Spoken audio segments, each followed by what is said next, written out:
Hello दोस्तों, यथार्थ Hindi education classes में आप सभी का स्वागत है। तो आज की क्लास का हमारा पहला प्रश्न है, हिंदी साहित्य का आलोचनात्मक इतिहास नामक ग्रंथ में किस कालावधि का इतिहास साहित्य इतिहास वर्णित है। तो ग्रंथ का नाम है हिंदी साहित्य का आलोचनात्मक इतिहास। ठीक है, हिंदी साहित्य का आलोचनात्मक इतिहास इस ग्रंथ में किस कालावधि का साहित्य इतिहास वर्णित है। ठीक है, किस कालावधि के इतिहास का वर्णन किया गया है यह बताना है। ऑप्शन बी इसके लिए राइट आंसर है। जो हिंदी साहित्य का आलोचनात्मक इतिहास है इसमें 693 से 1693 ईस्वी के साहित्य इतिहास का वर्णन किया गया है। अगला प्रश्न है, हिंदी में साहित्य इतिहास लेखन की सर्वाधिक लोकप्रिय पद्धति कौन सी है। हिंदी में साहित्य इतिहास लेखन की सर्वाधिक लोकप्रिय पद्धति कौन सी है। राइट आंसर है इसके लिए ऑप्शन बी, विधेयवादी पद्धति हिंदी साहित्य में इतिहास लेखन की सबसे प्रिय लोक पद्धति है, विधेयवादी पद्धति।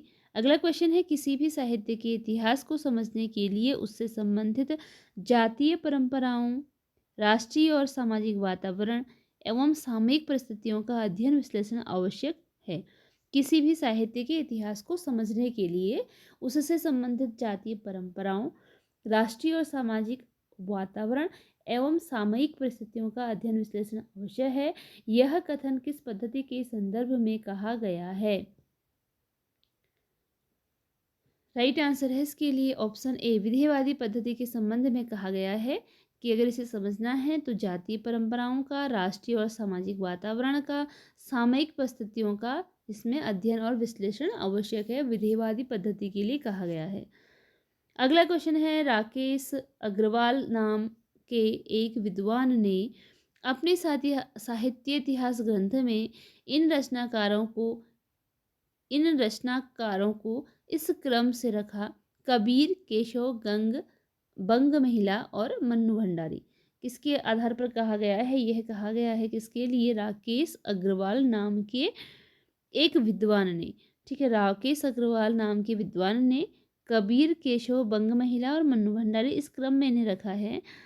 तो साहित्य इतिहास लेखक की पद्धतियां निम्नलिखित हैं। इनमें से कौन सी पद्धतियां हैं। वर्णानुक्रम पद्धति है, कालानुक्रम पद्धति है, वैज्ञानिक पद्धति है या फिर विधेयवादी पद्धति है। आपको बताना है। इनके द्वारा दिए गए इस क्रम में प्रयुक्त पद्धतियों के संदर्भ में सही कूट का चयन कीजिए कि इन्होंने किस पद्धति का चयन किया है। अगर इस प्रकार रखा है तो किस पद्धति का चयन किया है जिसके आधार पर यह इन्होंने किया है। तो इसका राइट आंसर ऑप्शन सी है, 1 और 2, यानी कि वर्णानुक्रम पद्धति और कालानुक्रमिक पद्धति। इस पद्धति का इन्होंने प्रयोग किया है। अगला है, रामचंद्र शुक्ल ने अपने पूर्ववर्ती साहित्य इतिहास ग्रंथों के लिए निम्नलिखित विशेषणों का प्रयोग किया है। रामचंद्र शुक्ल ने अपने पूर्ववर्ती साहित्य इतिहास ग्रंथों के लिए, शुक्ल जी के द्वारा साहित्य इतिहास के ग्रंथ लिखे गए थे, यानी कि इनके प्रारंभिक जो ग्रंथ लिखे गए थे उनके लिए किन विशेषणों का इन्होंने प्रयोग किया है। तो सही युग्म आपको इसमें बताना है। ऑप्शन डी इसके लिए राइट आंसर है। पहला, दूसरा और तीसरा, यानी कि तीनों। तो शिव सिंह सरोज को इन्होंने कविवृत्त संग्रह कहा, ये सही है। Modern vernacular literature of Hindustan को बड़ा कविवृत्त संग्रह कहा। और मिश्र बंधु विनोद को इन्होंने प्रकांड कविवृत्त संग्रह कहा। जो इन्होंने इतिहास लेखन किया तो इसके आधार पर इन्होंने शिव सिंह सरोज को कविवृत्त संग्रह, मॉडर्न वर्नाकुलर लिटरेचर को बड़ा कविवृत्त संग्रह और मिश्र बंधु विनोद को प्रकांड कविवृत्त संग्रह कहा था। तो यह इसमें सही आंसर है। अगला प्रश्न है, रामचंद्र शुक्ल ने अपने हिंदी साहित्य का इतिहास में लिखा है, जो हिंदी साहित्य का इतिहास इन्होंने लिखा है तो उसमें इन्होंने क्या लिखा है बताना है कि इसके लिए राइट आंसर देख लेते हैं। पहले राइट आंसर ऑप्शन बी है इसमें, पहला, दूसरा और चौथा। पहला, दूसरा और चौथा। एक तो इन्होंने किसी काल विस्तार को लेकर यों ही पूर्व और उत्तर नाम देकर दो हिस्से कर डालना इतिहास विभाग नहीं कहला सकता है। मतलब किसी काल विस्तार को लेकर केवल पूर्व और उत्तर नाम नहीं दिया गया है बल्कि उसके कारण भी हैं, यह उन्होंने लिखा है। अगला है कि इतिहास की पुस्तक में किसी कवि की पूरी या अधूरी आलोचना भी नहीं हो सकती, यानी कि पूरी क्या अधूरी आलोचना भी नहीं हो सकती। अगला है वर्तमान लेखकों और कवियों के संबंध में कुछ लिखना अपने सिर पर बला मोल लेना ही जान पड़ता है। यह इनके कथन है, इन्होंने अपने साहित्य इतिहास ग्रंथ में यह कथन कहे हुए हैं। अगला क्वेश्चन है, रामचंद्र शुक्ल ने अपने इतिहास ग्रंथ की सामग्री के सहयोग के लिए निम्न ग्रंथों का नाम दिया है। शुक्ल जी ने यह भी बताया है कि उन्होंने अपने इतिहास लेखन में किन किन ग्रंथों का सहयोग लिया था, यानी कि किन किन ग्रंथों से सामग्री उन्होंने इकट्ठा की थी। तो इसके लिए राइट आंसर ऑप्शन सी है। उन्होंने पहला, तीसरा, चौथा और छठा यानी कि मिश्र बंधु विनोद, हिंदी कोविद रत्नमाला, कविता कौमुदी और ब्रज माधुरी सार, इन बुक का सहयोग लिया, यानी कि इनको पढ़कर इनके आधार पर इन्होंने अपना ग्रंथ लिखा था। शुक्ल जी ने इतिहास ग्रंथ की जो सामग्री इकट्ठी की थी वो कहाँ से की थी? एक तो मिश्र बंधु विनोद के कुछ प्रसंगों को लिया है, यानी कि उसे पढ़कर उनको ही अच्छे तरीके से इस बुक का अध्ययन करने के बाद इन्होंने अपनी रचना की है। हिंदी कोविद रत्नमाला को इन्होंने पढ़ा है, कविता कौमुदी को इन्होंने पढ़ा है और ब्रज माधुरी सार, इन 4 रचनाओं के आधार पर जो रामचंद्र शुक्ल ने अपना इतिहास ग्रंथ लिखा, इन रचनाओं के आधार पर लिखा, अर्थात कि इनका पूर्व अध्ययन करने के बाद इन्होंने ग्रंथ लिखा था। अगला है असंगत युग्म को अलग कीजिए। जो असंगत है, असंगत का अभिप्राय है कि जो गलत है, मतलब कि सही मेल नहीं करता है, उसे आपने अलग करना है। तो इसके लिए राइट आंसर ऑप्शन ए है। भाषा काव्य संग्रह किसकी रचना है? काफ़ी प्रसिद्ध क्वेश्चन है ये, भाषा काव्य संग्रह। आप इसे कमेंट करेंगे कि इसका आंसर क्या है। तो इसके अतिरिक्त a sketch of Hindi literature Edwin gives की रचना है, a history of Hindi literature FEK की रचना है, हिंदी साहित्य विमर्श है पद्मलाल पुन्नालाल बख्शी की रचना। तो a sketch of Hindi literature Edwin Greaves, a history of Hindi literature FEK और हिंदी साहित्य विमर्श जो है पद्मलाल पुन्नालाल बख्शी की रचना है। भाषा काव्य संग्रह किसकी रचना है, यह आपको कमेंट करके बताना है और ये काफ़ी प्रसिद्ध रचना है। क्वेश्चन ये एग्जाम में पूछी भी जा चुकी है रचना। अगला देखिए, हिंदी साहित्य इतिहास के इतिहास लेखकों का कालानुक्रम अनुसार सही क्रम बताना है आपको। जो ये हिंदी साहित्य के इतिहास लेखक हैं, इनके सही क्रम बताना है कि किसके द्वारा पहले कौन सी रचना की गई, मतलब कि कौन पहले रचनाकार था इनमें। अब देखिए, इसके लिए राइट आंसर कौन है? ऑप्शन डी है, मिश्र बंधु। सबसे पहले मिश्र बंधु, उसके बाद रामचंद्र शुक्ल, रामकुमार वर्मा और हजारी प्रसाद द्विवेदी। मिश्र बंधुओं में कौन नहीं है? मिश्र बंधु हम हमेशा नाम सुनते हैं मिश्र बंधु, लेखक का मिश्र बंधु के नाम पर नाम सुनते हैं, लेकिन यह मिश्र बंधु 3 भाई थे। ठीक है, 3 मिश्र बंधु, इसलिए इनको मिश्र बंधु नाम दिया गया। तो 3 भाई थे, वे कौन कौन थे यह आपको बताना है। अब देखिए, नहीं वाला आपको बताना है ताकि 3 आपको पता चल जाए कौन है। ठीक है, इसके लिए राइट आंसर ऑप्शन बी है। जो कृष्ण बिहारी हैं मिश्र, यह इसमें सम्मिलित नहीं है। सुखदेव बिहारी, श्याम बिहारी और गणेश बिहारी, यह इसमें सम्मिलित हैं। सुखदेव बिहारी, श्याम बिहारी और गणेश बिहारी, तो यह मिश्र बंधु के नाम हैं। जो सम्मिलित नहीं है वो आपका ये वाला है, कृष्ण बिहारी। अगला है, गासा दत्तासी ने हिंदुस्तानी साहित्य का इतिहास किस भाषा में लिखा? तो गासा दत्तासी की प्रसिद्ध पुस्तक है, पहली पुस्तक है। इसके लिए राइट आंसर ऑप्शन ए है, फ्रांसीसी भाषा में यानी कि फ्रेंच भाषा में लिखा था इन्होंने हिंदी साहित्य का इतिहास। निम्नलिखित इतिहास ग्रंथों का कालानुक्रमानुसार सही क्रम क्या है? जो इतिहास ग्रंथ हैं इनके कालानुक्रमानुसार सही क्रम बताना है। ऑप्शन डी राइट आंसर है। तो मिश्र बंधु विनोद आई पहले, फिर हिंदी साहित्य का इतिहास और फिर हिंदी साहित्य का आलोचनात्मक इतिहास और उसके बाद हिंदी साहित्य की भूमिका। सबसे पहले इसमें कौन सी रचना लिखी गई है? मिश्र बंधु विनोद लिखी गई है। फिर साहित्य का इतिहास, हिंदी साहित्य का इतिहास, फिर साहित्य का आलोचनात्मक इतिहास और उसके बाद लिखा गया हिंदी साहित्य की भूमिका। तो इसका सही कालानुक्रम है ये। उसके बाद आता है अगला क्वेश्चन, विलक्षण बात यह है कि आधुनिक गद्य साहित्य की परंपरा का प्रवर्तन नाटक से हुआ। यह कथन किस इतिहासकार का है?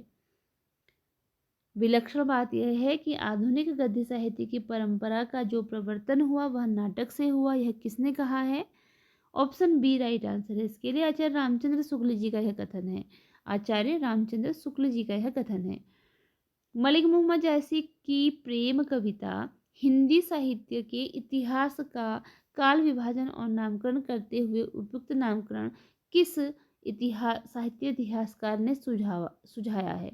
देखिए, मलिक मोहम्मद जैसी की प्रेम कविता, ये हिंदी साहित्य के इतिहास का काल विभाजन और नामकरण करते हुए किस इतिहासकार ने इसे बताया है या यह नाम दिया है?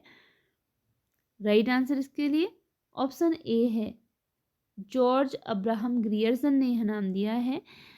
मलिक मोहम्मद जैसी की प्रेम कविता इस नाम से जब उन्होंने अपना इतिहास ग्रंथ लिखा, तो इसी तरीके से उन्होंने अपने इतिहास ग्रंथ में लेखक के आधार पर, रचना के आधार पर नाम दिए थे। अगला है 700-800 वर्षों की संचित ज्ञान राशि सामने लगी हुई थी, पर ऐसे निर्दिष्ट सारणियों की उद्भावना नहीं हुई थी जिसके अनुसार सुगमता से इस प्रबुद्ध सामग्री का वर्गीकरण होता। भिन्न भिन्न शाखाओं के हजार कवियों की केवल कालक्रम से गुथी उपयुक्त व्रतमालाएं साहित्य के इतिहास के अध्ययन में कहाँ तक सहायता पहुंचा सकती थी। सारे रचनाकार को केवल आदि, मध्य, पूर्व, उत्तर आदि खंडों में आंख मूंद कर बांट देना, यह भी न देखना कि खंड के भीतर क्या आता है क्या नहीं, किसी व्रत संग्रह को इतिहास नहीं बना सकता। तो साहित्य इतिहास लेखन के संबंध में यह बातें किस आलोचक ने कही हैं? यह आंसर है इसके लिए ऑप्शन ए, रामचंद्र शुक्ल ने यह कहा था। तो यह ऑप्शन ए इसके लिए राइट आंसर है। ब्रज का कृष्ण संप्रदाय हिंदी साहित्य के इतिहास का काल विभाजन और नामकरण करते हुए उपयुक्त नामकरण किस साहित्य इतिहासकार के द्वारा सुझाया गया था? ब्रज का कृष्ण संप्रदाय इस नाम से किसने किया था? तो राइट आंसर ऑप्शन बी है इसमें, जॉर्ज ग्रियर्सन ने। जो यहाँ पर आपको इस प्रकार के नाम दिए दिखेंगे, तो वहाँ पर जॉर्ज ग्रियर्सन का ही नाम आपको देखने को मिलेगा आंसर में, क्योंकि इन्होंने इसी प्रकार का अपना साहित्य जब इतिहास लिखा तो इसी प्रकार से इन्होंने लिखा है। ब्रज का कृष्ण संप्रदाय, पद्मावत का समय, इस टाइप से मतलब जो रचनाएं हैं उनके आधार पर और भाषा के आधार पर इन्होंने किया है। निम्नलिखित में से किसके मतानुसार इतिहास की व्याख्या द्वंद्वात्मक पद्धति के आधार पर होनी चाहिए? किसने कहा है कि इतिहास की व्याख्या द्वंद्वात्मक पद्धति के आधार पर होनी चाहिए? Option B, Hegel. हीगल के अनुसार राइट आंसर ऑप्शन बी है, हीगल के अनुसार। निम्नलिखित में से इतिहास दर्शन से मूलतः संबंधित विचार है। तो इतिहास दर्शन से संबंधित मूलतः विचार इनमें से कौन सा है? ऑप्शन ए है, विचारक वाल्तेयर है। इतिहास दर्शन से संबंधित जो विचारक है वह है वाल्तेयर। आगे प्रश्न है, भला हुआ जो मारिया बाहणी महारा कुंत लज्जेजम तू बसही बयंसी अहूँ जई भग्गा धरु एंतु का तात्पर्य है। इसमें इसका अर्थ बताना है। जो आपको ये रचना पंक्ति मिली है तो इसका अर्थ इसमें क्या है?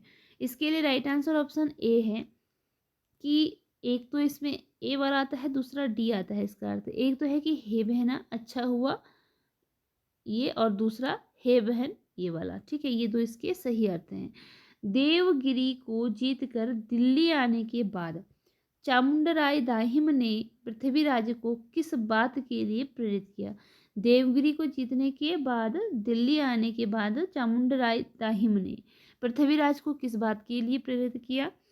इसका राइट आंसर ऑप्शन ए है, रेवा तट पर मृगया के लिए। रेवा तट पर मृगया के लिए। रेवा तट एक प्रसंग आपको मिलता है जो कि पृथ्वीराज रासो का ही प्रसंग है। ठीक है, पृथ्वीराज रासो जो रचना है उसी का एक प्रसंग है रेवा तट।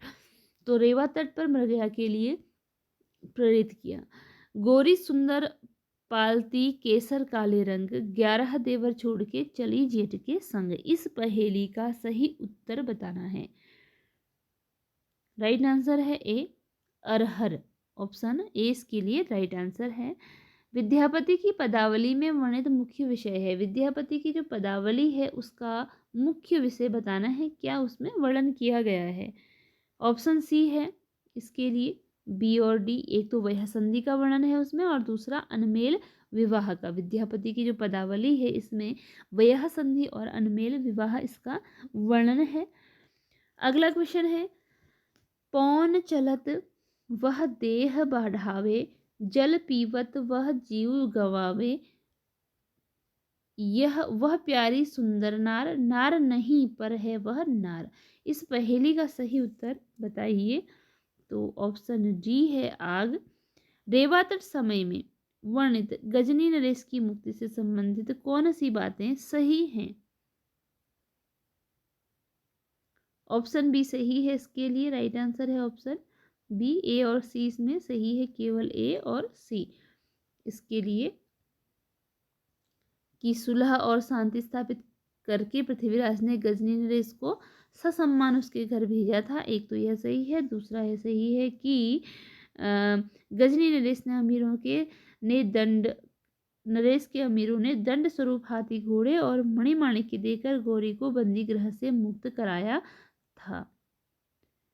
रेवातर समय के तथा पृथ्वीराज राजसों के वे सारे छंद जिन्हें चंद्रबरदाई ने कवित्व संज्ञा दी है, वे छंद ग्रंथों में दिए हुए कवित्व के लक्षणों से नहीं मिलते। कवित्व संज्ञक वे छंद हैं।